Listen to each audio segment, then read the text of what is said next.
প্রথমেই এখানে এক বাটি ভাত আর উচ্ছে সিদ্ধ আছে, আর আছে এখানে চাপ করে একদম গাঢ় অড়হর ডাল, পেঁপে দিয়ে, গাজর, টমেটো, কুমড়ো সব কিছু দিয়ে কারি পাতা ফোড়ন দিয়েছিলাম, কারি পাতা আর পাঁচফোড়ন। আর এখানে হলো সেই লোটে মাছ, পুরোটা একদম খেয়ে নেবো। একদম তাওয়াতেই করেছি, সেই 20 টাকা কেজি লোটে, জানি না কেমন হবে। আমার বোন বলেছে দিদি খাস না, ফেলে দে, ভালো না খেতে, কিন্তু আমি রান্না তো করেছি ভালো করেই, সুন্দর একদম সেন্ট আসছে। আর এখানে আছে পমফ্রেট ফ্রাই,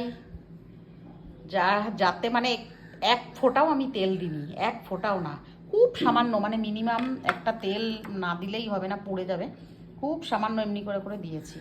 তো দেখতে পাচ্ছ আজকের লাঞ্চটা কিন্তু এই রকম হতে চলেছে। সব খেয়ে নেবো আজকে আমি, কারোর জন্য কিছুই রাখবো না, সমস্ত খাবার আমি খেয়ে শেষ করে দেবো।